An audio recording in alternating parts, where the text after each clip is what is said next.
Las ratas del cementerio, de Henry Kuttner. El anciano Mason, guardián de uno de los más antiguos cementerios de Salem, mantenía una verdadera guerra con las ratas. Varias generaciones atrás, se habían instalado en el cementerio una colonia de ratas enormes procedentes de los muelles. Cuando Mason asumió su cargo tras la inexplicable desaparición del guardia anterior, decidió aniquilarlas. Al principio colocaba trampas y veneno cerca de las madrigueras. Más tarde, intentó exterminarlas a tiros. Pero todo fue inútil. Las ratas seguían ahí. Sus hordas voraces se multiplicaban infestando el cementerio. Eran grandes, aún tratándose de la especie Mus ducumanus, cuyos ejemplares llegan a los 35 centímetros de largo, sin contar la cola pelada y gris. Mason las había visto grandes como gatos, y cuando los sepultureros descubrían alguna madriguera, comprobaban con asombro que por aquellas pútridas cavernas cabía tranquilamente el cuerpo de un hombre. Al parecer, los barcos que antaño atracaban en los ruinosos muelles de Salem debieron de transportar cargamentos muy extraños. Mason se asombraba a veces de las proporciones enormes de estas madrigueras. Recordaba ciertos relatos fantásticos que había oído al llegar a la decrépita y embrujada ciudad de Salem. Eran relatos que hablaban de una vida embrionaria que persistía en la muerte, oculta en las perdidas madrigueras de la tierra. Ya habían pasado los tiempos en que Cotton Mather exterminara los cultos perversos y los ritos orgiásticos celebrados en honor de Hécate y de la siniestra Magna Mater. Pero todavía se alzaban las tenebrosas mansiones de torcidas buhardillas, de fachadas inclinadas y leprosas, en cuyos sótanos, según se decía, aún se ocultaban secretos blasfemos y se celebraban ritos que desafiaban tanto a la ley como a la cordura. Moviendo significativamente sus cabezas canosas, los viejos aseguraban que en los antiguos cementerios de Salem había bajo tierra cosas peores que gusanos y ratas. En cuanto a estos roedores, Mason les tenía asco y respeto. Sabía el peligro que acechaba en sus dientes agudos y brillantes, pero no comprendía el horror que los viejos sentían por las casas vacías e infestadas de ratas. Había escuchado rumores sobre criaturas espantosas que moraban en lo profundo y que tenían poder sobre las ratas, a las que agrupaban en ejércitos disciplinados. Según afirmaban los viejos, las ratas eran mensajeras entre este mundo y las cuevas que se abrían en las entrañas de la tierra. Y aún se decía que algunos cuerpos habían sido robados de las sepulturas con el fin de celebrar festines subterráneos. El mito del flautista de Hamelin era una leyenda que ocultaba, en forma alegórica, un horror impío. Y según ellos, los negros abismos habían parido abortos infernales que jamás salieron a la luz del día. Mason no hacía caso de estos relatos. No tenía trato con sus vecinos y, de hecho, hacía lo posible por mantener en secreto la existencia de las ratas. De conocerse el problema, tal vez iniciasen una investigación, en cuyo caso tendrían que abrir muchas tumbas. Ciertamente hallarían ataúdes perforados y vacíos que atribuirían a la voracidad de las ratas, pero descubrirían también algunos cuerpos con mutilaciones muy comprometedoras para Mason. Los dientes postizos suelen hacerse de oro y no se los extraen a uno cuando muere. La ropa, naturalmente, es diferente, porque la empresa de pompas fúnebres suele proporcionar un traje de paño sencillo, perfectamente reconocible después. Pero el oro no lo es. Además, Mason negociaba también con algunos estudiantes de medicina y médicos poco escrupulosos que necesitaban cadáveres sin importarles demasiado la procedencia. Hasta ese momento, Mason se las había arreglado para que no hubiera investigaciones. Negaba tajantemente la existencia de las ratas, aun cuando éstas le hubiesen arrebatado el botín. A Mason no le preocupaba lo que pudiera suceder con los cuerpos después de haberlos saqueado. pero las ratas solían arrastrar el cadáver entero por un boquete que ellas mismas roían en el ataúd. El tamaño de aquellos agujeros le asombraba. Curiosamente, las ratas horadaban siempre los ataúdes por uno de los extremos y no por los lados. Parecía como si trabajasen bajo la dirección de algo dotado de inteligencia. Ahora se encontraba ante una sepultura abierta. Acababa de quitar la última palada de tierra húmeda y de arrojarla al montón que había formado a un lado. Desde hacía semanas no paraba de caer una llovizna fría y constante. El cementerio era un lodazal pegajoso del que surgían las mojadas lápidas en formaciones irregulares. Las ratas se habían retirado a sus cubiles. No se veía ni una, pero el rostro flaco de Mason reflejaba una sombra de inquietud. Había terminado de descubrir la tapa de un ataúd de madera. Hacía varios días que lo habían enterrado, pero Mason no se había atrevido a desenterrarlo antes. Los parientes del muerto aún visitaban su tumba, aún lloviendo, pero a estas horas de la noche no era fácil que vinieran, por mucho dolor y pena que sintiesen. Y con este pensamiento tranquilizador, se enderezó y echó a un lado la pala. Desde la colina donde estaba el cementerio, se veían parpadear apenas las luces de Salem a través de la lluvia. Sacó la linterna del bolsillo, apartó la pata y se inclinó a revisar los cierres de la caja. De repente se quedó rígido.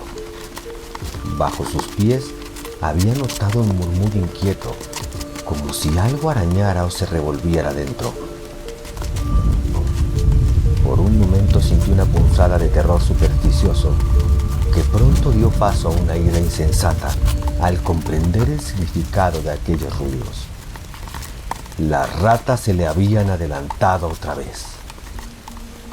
En un rapto de cólera, arrancó los candados del ataúd, insertó la pala bajo la tapa e hizo palanca hasta que pudo levantarla con las manos. Encendió la linterna y enfocó el interior del ataúd. La lluvia salpicaba el blanco tapizado de raso. Estaba vacío. Mason percibió un movimiento furtivo en la cabecera de la caja y dirigió hacia ahí la luz. El extremo del sarcófago había sido perforado y el agujero comunicaba con una galería aparentemente, pues en aquel momento desaparecía por ahí un pie flácido, inerte, enfundado en su correspondiente zapato. Mason comprendió que las ratas se le habían adelantado solo unos instantes. Se agachó y agarró el zapato con todas sus fuerzas. La linterna cayó dentro del ataúd y se apagó de golpe. De un tirón, el zapato le fue arrancado de las manos en medio de una algarabía de chillidos agudos y excitados. Un momento después, había recuperado la linterna y le enfocaba por el agujero. Era enorme. Tenía que serlo. De lo contrario, no habrían podido arrastrar el cadáver. Mason intentó imaginarse el tamaño de aquellas ratas capaces de tirar del cuerpo de un hombre. Llevaba su revólver cargado en el bolsillo y esto lo tranquilizaba. De haberse tratado del cadáver de una persona ordinaria, Mason habría abandonado su presa a las ratas antes de aventurarse por aquella estrecha madriguera. Pero recordó los gemelos de sus puños y el alfiler de su corbata, cuya perla debía ser indudablemente auténtica, y sin pensarlo más, se enganchó la linterna al cinturón y se introdujo por el boquete. El acceso era angosto. Delante de sí, a la luz de la linterna, podía ver cómo las suelas de los zapatos seguían siendo arrastradas hacia el fondo del túnel. Trató de arrastrarse lo más rápido posible, pero había momentos en que apenas era capaz de avanzar aprisionado entre aquellas estrechas paredes de tierra. El aire se hacía irrespirable por el hedor a cadáver. Mason decidió que si no lo alcanzaba en un minuto, regresaría. El terror empezaba a agitarse en su imaginación, aunque la codicia le instaba a proseguir, y prosiguió, cruzando varias bocas de túneles adyacentes. Las paredes de la madriguera estaban húmedas y pegajosas.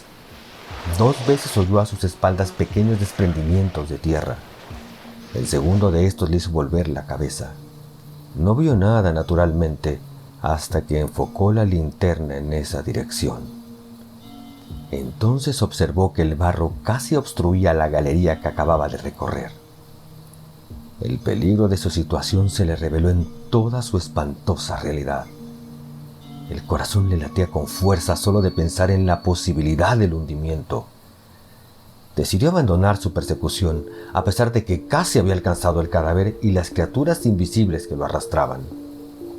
Pero había algo más en lo que tampoco había pensado.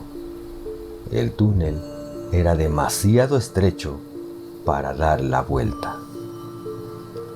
El pánico se apoderó de él por un segundo, pero recordó la boca lateral que acababa de pasar y retrocedió dificultosamente hasta ahí. Introdujo las piernas hasta que pudo dar la vuelta. Luego comenzó a avanzar desesperadamente hacia la salida, pese al dolor de sus rodillas. De repente una puntada le traspasó la pierna. Sintió que unos dientes afilados se le hundían en la carne y pateó frenéticamente para liberarse de sus agresores. Oyó un chillido penetrante y el rumor presuroso de la multitud de patas que se escabullían. Al enfocar la linterna hacia atrás, lanzó un gemido de horror. Una docena de enormes ratas lo observaban atentamente y sus ojos malignos parpadeaban bajo la luz. Eran deformes, grandes como gatos. Tras ellos vislumbró una forma negruzca que desapareció en la oscuridad. Se estremeció ante las increíbles proporciones de aquella sombra. La luz contuvo a las ratas durante un momento, pero no tardaron en volver a acercarse furtivamente. Al resplandor de la linterna, sus dientes parecían teñidos de carmesí. Mason forcejeó con su pistola, consiguió sacarla de su bolsillo y apuntó cuidadosamente. Estaba en una posición difícil. Procuró pegar los pies a las mojadas paredes de la madriguera para no herirse. El estruendo lo dejó sordo durante unos instantes. Después, una vez disipado el humo, vio que las ratas habían desaparecido. Guardó la pistola y comenzó a reptar velozmente a lo largo del túnel. Pero no tardó en oír de nuevo las carreras de las ratas, que se le echaron encima otra vez. Se le amontonaron sobre las piernas, mordiéndole y chillando de manera enloquecedora. Mason empezó a gritar mientras echaba mano de la pistola. Disparó sin apuntar y no se hirió de milagro. Esta vez, las ratas no se alejaron tanto. Mason aprovechó la tregua para reptar lo más rápido que pudo, dispuesto a hacer fuego a la primera señal de un nuevo ataque. Oyó movimientos de patas y alumbró hacia atrás con la linterna. Una enorme rata gris se paró en seco y se quedó mirándole, sacudiendo sus largos bigotes y moviendo de un lado a otro, muy despacio, su cola áspera y pelada. Mason disparó y la rata echó a correr. Continuó arrastrándose. Se había detenido un momento a descansar junto a la negra abertura de un túnel lateral cuando descubrió un bulto informe sobre la tierra mojada un poco más adelante. Lo tomó por un montón de tierra desprendido del techo. Luego vio que era un cuerpo humano. Se trataba de una momia negra y arrugada, y vio, preso de un pánico sin límites, que se movía. Aquella cosa monstruosa avanzaba hacia él, y a la luz de la linterna vio su rostro horrible a poca distancia del suyo. Era una calavera descarnada, la faz de un cadáver que ya llevaba años enterrado, pero animada de una vida infernal. Tenía los ojos vidriosos, hinchados, que delataban su ceguera, y al avanzar hacia Mason, lanzó un gemido plañidero y entreabrió sus labios pustulosos, desgarrados en una mueca de hambre espantosa. Mason sintió que se le helaba la sangre. Cuando aquel horror estaba ya a punto de rozarle, Mason se precipitó frenéticamente por la abertura lateral. Oyó arañar en la tierra a sus pies y el confuso gruñido de la criatura que le seguía de cerca. Mason miró por encima del hombro, gritó y trató de avanzar desesperadamente por la estrecha galería. Reptaba con torpeza. Las piedras afiladas le herían las manos y rodillas. El barro le salpicaba en los ojos, pero no se atrevió a detenerse ni un segundo.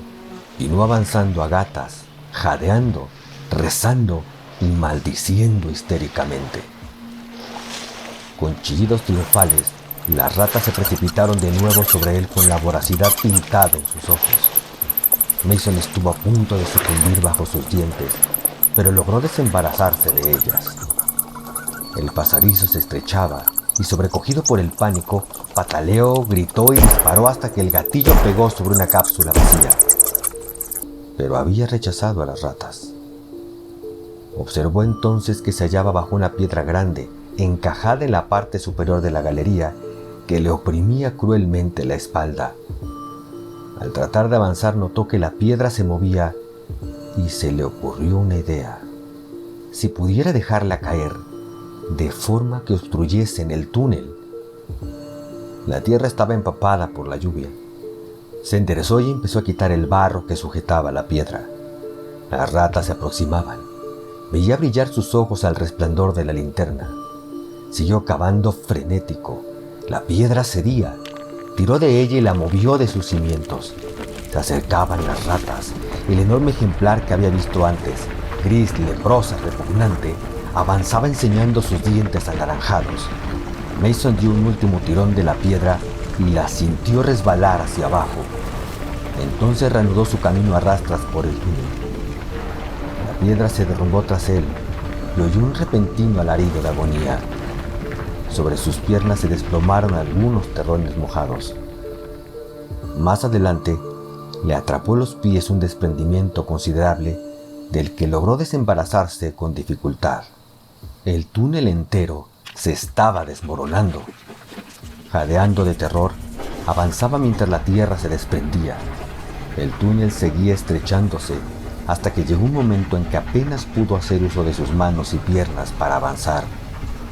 Se retorció como una anguila hasta que de pronto notó un jirón de raso bajo sus dedos crispados, y luego su cabeza chocó contra algo que le impedía continuar.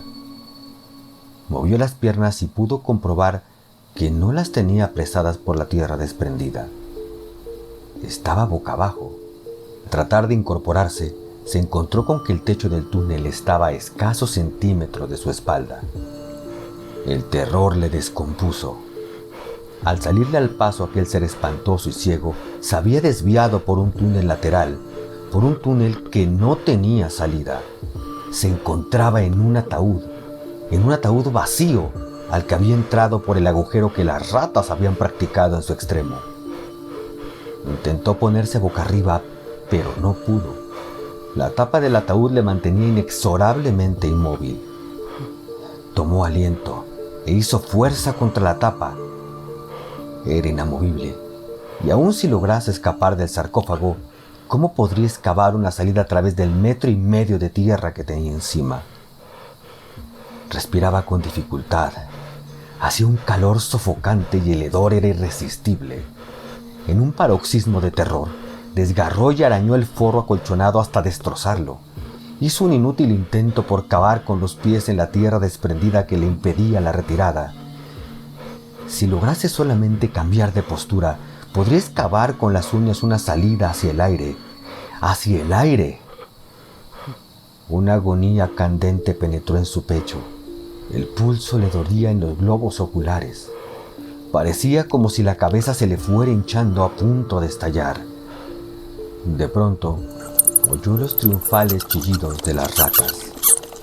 Comenzó a gritar enloquecido, pero no pudo rechazarlas esta vez. Durante un momento se revolvió histéricamente en su estrecha prisión y luego se calmó, boqueando por la falta de aire. Cerró los ojos, sacó su lengua ennegrecida y se unió en la negrura de la muerte con los locos chillidos de las ratas taladrándole los oídos.